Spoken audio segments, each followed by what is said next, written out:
नमस्कार, जोहार। झारखंड में आपका स्वागत। मैं राहुल ओझा आपके साथ। एग्जिट पोल के बाद झारखंड में सियासी भूचाल आ गया है। एग्जिट पोल में बहुमत मिलने से एनडीए नेता गदगद हैं, तो इंडी गठबंधन वाले इसे सिरे से नकार रहे हैं। बयान दिया, कहा कि 295 सीटें जीतेंगे, लेकिन अब 295 सीटें में शायद 80 सीटें वो लोकसभा से सोच रहे होंगे, 100 सीटें शायद राजू टेंट हाउस से वो लाने की सोच रहे होंगे और 115 सीटें जो बची है वो अब्दुल टेंट हाउस से आ रहा होगा। तब शायद जाकर इनका 295 सीटों का आंकड़ा पूरा होगा। But on a serious note, हम बिल्कुल कॉन्फिडेंट है कि 400 का आंकड़ा पार करेंगे। और अफसोस लग रहा है कि शायद कांग्रेस तीसरी बार भी प्रतिपक्ष के नेता के लायक सीटें नहीं प्राप्त कर पाएगी। नहीं, दुकानों से हम लोग सीट नहीं लाएंगे, जनता हम लोग को सीट दे रही है। और क्योंकि ये जो सर्वे है, ये सर्वे 2004 की पुनरावृत्ति होगी। 2004 में भी ये सर्वे आया था साइनिंग इंडिया के बाद कि भारतीय जनता पार्टी 300 सीट ला करके सत्ता संभालेगी। परिस्थिति क्या हुई? साइनिंग इंडिया फेल हो गया, यूपीए की सरकार बनी। 2009 में फिर सर्वे आया, उसमें भी यही परिस्थितियां थी। स्थिति क्या हुआ? 2009 में भी यूपीए की सरकार बनी। तो हमें लगता है कि इस बार जनता 2004 की पुनरावृत्ति करने जा रही है। बिल्कुल भी मैं सहमत नहीं हूँ। झारखंड में इंडिया गठबंधन को 10 सीटें मिलेंगी और जिस तरह से इंडिया गठबंधन के नेता कार्यकर्ता मिलकर के चुनाव लड़ा और जनता ने चुनाव लड़ा है, जनता ने इंडिया गठबंधन के उम्मीदवारों को जिताने का मन बना लिया था कि इंडिया गठबंधन को ही जिताना है। तो 4 तारीख को आप देखिएगा, इंडिया गठबंधन के पक्ष में ही रिजल्ट आएगा। 4 जून को वोटों की काउंटिंग के दौरान सुरक्षा कड़ी होगी। धनबाद पुलिस ने रोड मैप तैयार कर लिया है। ड्रोन कैमरे से विजय जुलूस की निगरानी होगी। एसएसपी एचपी जनार्दन ने ग्रामीण एवं सिटी एसपी और सभी थानेदारों के साथ बैठक की और कई आवश्यक दिशा निर्देश भी दिए। उसके ऊपर भी कंट्रोल करने के लिए हम लोग क्यूआरटी का गठन किया है और उसके साथ इस बार हम लोग ये निर्णय लिया है कि हर विजय जुलूस जो परमिशन लेगा डीओ का ऑफिस है, उसके साथ साथ हम लोग एक वीडियोग्राफर के साथ साथ हम लोग ड्रोन का भी इस्तेमाल करेंगे ताकि ये चेक करने के लिए कि विजय जुलूस वाला कोई कुछ अनहोनी घटना नहीं कर रहा है या बाहर का कोई आके इन लोगों के साथ कोई अनहोनी घटना नहीं कर रहा है। कोडरमा लोकसभा चुनाव के वोटों की गिनती 4 जून को गिरिडीह बाजार समिति में होगी, जहां गांडेय विधानसभा उपचुनाव की भी काउंटिंग होगी, जिसको लेकर जिला प्रशासन ने तैयारी पूरी कर ली है।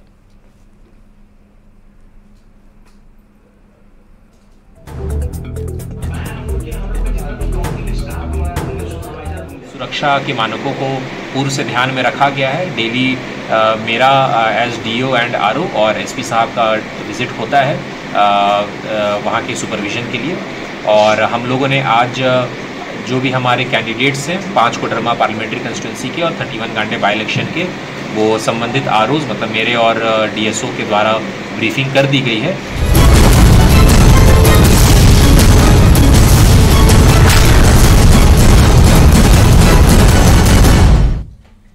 और देखिए, रांची से बड़ी खबर है, जहां इस्पात सेंटर में पुलिस ने छापेमारी की है। लालपुर थाना क्षेत्र स्थित इस्पात सेंटर में दबिश देखने को मिली है।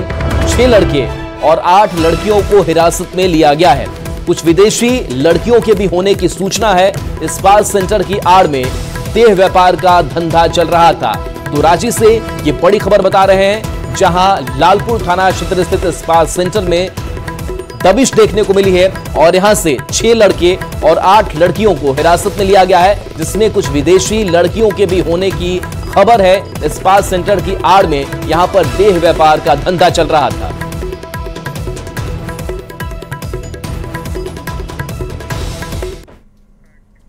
रांची के बेड़ो थाना क्षेत्र में मिट्टी धंसने से 2 लोगों की मौत हो गई, जबकि 2 घायल हो गए। जानकारी के मुताबिक सफेद मिट्टी के कटाव का काम चल रहा था, तभी अचानक मिट्टी धंस गई, जिसमें 4 मजदूर दब गए। जानकारी मिलते ही पुलिस और प्रशासन की टीम मौके पर पहुंची, जिसके बाद 2 मजदूरों का रेस्क्यू कर लिया गया। वहीं 2 लोगों की मौत की भी खबर है।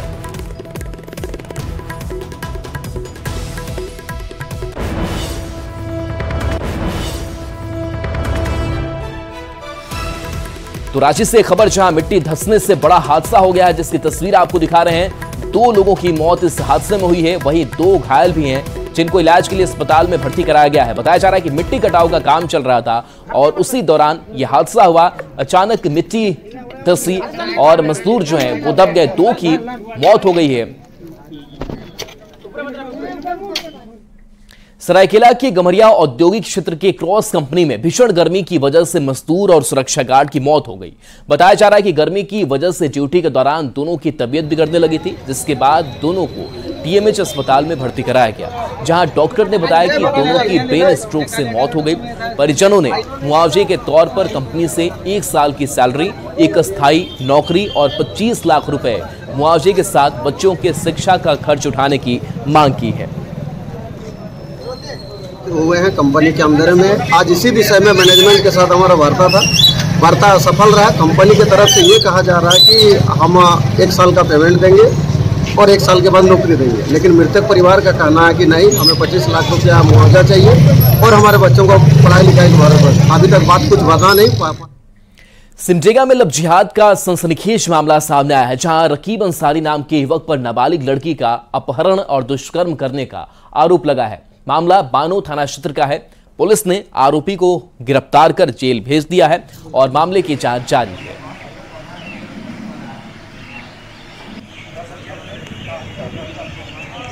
बानो थाना अंतर्गत एक प्रेम प्रसंग का मामला है, जिसमें एक माइनर लड़की को गार्जियन की बिना सहमति को लेकर भगाने का आरोप है। लड़की को रिकवर कर लिया गया है, लड़का को गिरफ्तार कर लिया गया है। और देखिए बड़ी खबर है, गिरिडीह के पीटाड लॉ कैंपस से पंचायत सचिव मंसूर अली को 3000 रिश्वत लेते एसीबी की टीम ने गिरफ्तार किया है। जानकारी के मुताबिक आरोपी ने कुएं की रिपेयरिंग के नाम पर लाभुक से पैसे की मांग की थी, जिसकी शिकायत मिलने पर एसीबी ने एक्शन लिया और आरोपी को रंगे हाथ गिरफ्तार कर लिया। तो गिरिडीह से बड़ी खबर, जहां एसीबी की बड़ी कार्रवाई हुई है, पंचायत सचिव मंसूर अली की गिरफ्तारी हुई है।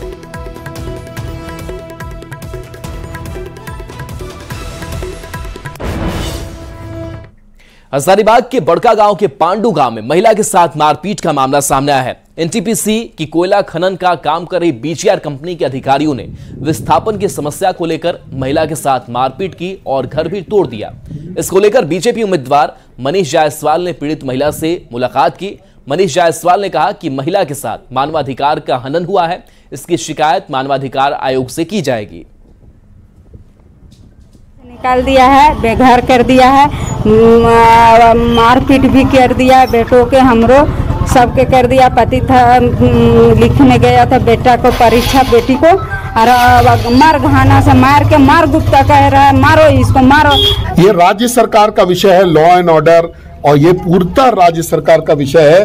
और यहाँ के नागरिकों का, यहाँ के लोगों को रक्षा करना, उनको सुरक्षा देना, ये राज्य का विषय है। अगर उन पर अत्याचार हो रहा है तो राज्य की सरकार को यहाँ पर चिंता करने की जरूरत है। देश में मॉनसून ने दस्तक दे दी है। पूर्वी राज्यों में मॉनसून का असर पूरी तरह से दिख भी रहा है। मौसम विभाग की माने तो झारखंड में 3 और 4 दिनों में बारिश में कमी आएगी और उत्तर पूर्वी भाग में कुछ स्थानों पर बादल गरजने के साथ 40 से 50 किलोमीटर प्रति घंटे की रफ्तार से धूल भरी हवा चलने की संभावना है।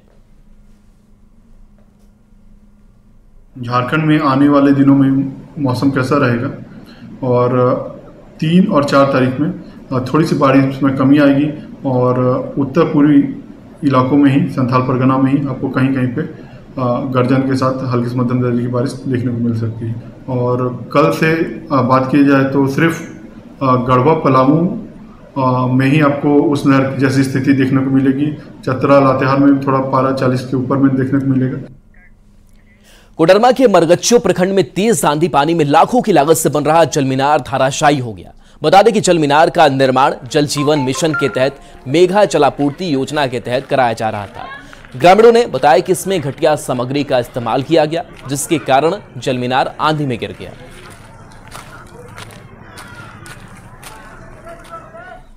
और रांची से बड़ी खबर है, जहां हाथी झुंड से भटककर नए विधानसभा के पास पहुंच गया। पुलिस वन विभाग ने हाथी को जंगल की ओर भेज दिया है। वन विभाग ने लोगों से सावधानी बरतने की भी अपील की है। तो बताया जा रहा है कि झुंड से हाथी अलग हो गया, नए विधानसभा के पास चला गया, जिसके बाद से वन विभाग और पुलिस की टीम लगी और हाथी को जंगल की ओर खदेड़ दिया गया। साथ ही लोगों से सावधानी बरतने की भी अपील वन विभाग ने की है।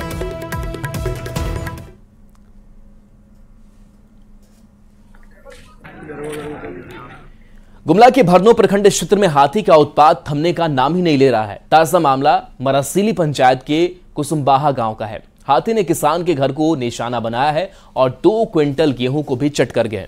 किसान ने बताया कि हाथी के उत्पात की जानकारी वन विभाग को दी गई है। साथ ही साथ किसान ने नुकसान की भरपाई के लिए वन विभाग से मदद की गुहार लगाते हुए मुआवजे की मांग की है। मुझे भगवान जी आए और क्या हमारे घर को क्षतिग्रस्त किया। जो भी खाना था गेहूं था थोड़ा बहुत उसको खाया और की बाकी बात को घर के बगल में ही डाला है, उसको थोड़ा बटोरे हैं।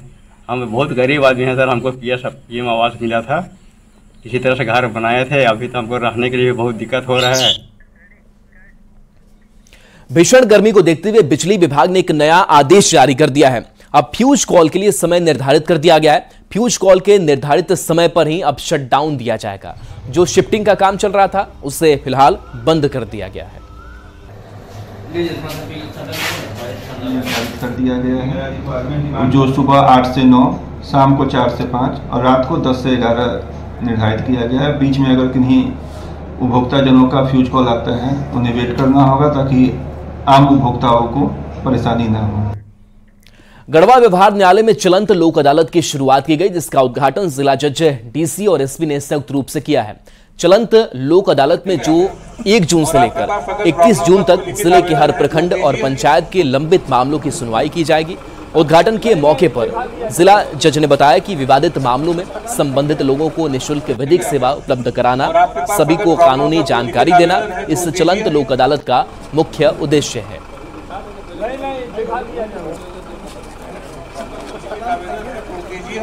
तत्काल उसका डिस्पोजल भी करेंगे और अगर जरूरत पड़ेगी तो संबंधित विभाग को डिस्पोजल के लिए उसको अग्रसारित भी किया जाएगा। इसलिए एक बहुत अच्छा योजना है, 1 महीने तक गढ़वा में रहेगी। आप लोग अपनी समस्याओं का निदान इसी के माध्यम से करा रहे हैं, ज्यादा अच्छा होगा और अधिक से अधिक संख्या में लोग यहाँ पर जुटे। रामलला के वस्त्र डिजाइन करने वाले मशहूर फैशन डिजाइनर मनीष त्रिपाठी गढ़वा पहुंचे, जहां उनका भव्य स्वागत किया गया। इसके बाद मनीष त्रिपाठी बाबा बंशीधर नगर मंदिर पहुंचे और भगवान के वस्त्र का माप लिया और पूजा अर्चना भी की।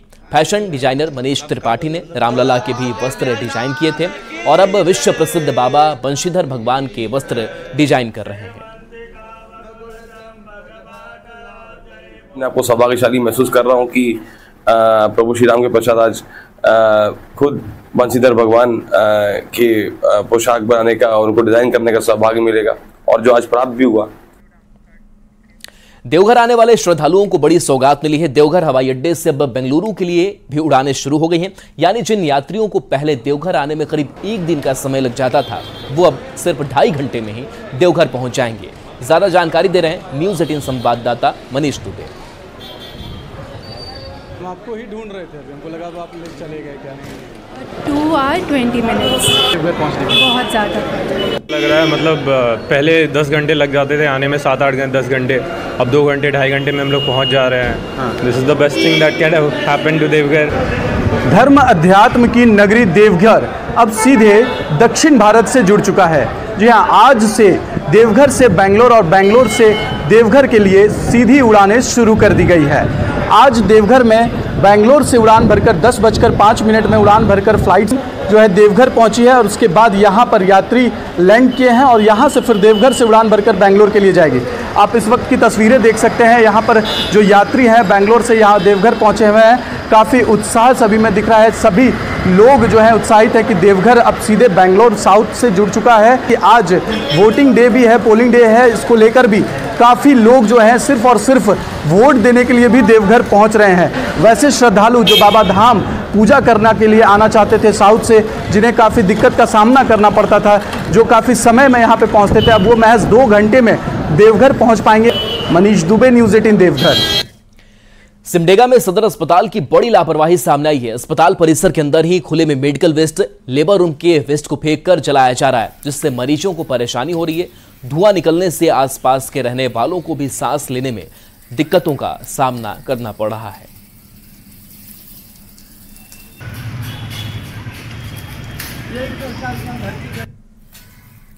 रामगढ़ का अग्निशमन विभाग कर्मियों की भारी कमी से जूझ रहा है। बता दें कि आग लगने की स्थिति में अग्निशमन विभाग के पास संकरी और तंग गलियों में जाने के लिए छोटे वाटर वेंडर गाड़ी नहीं है।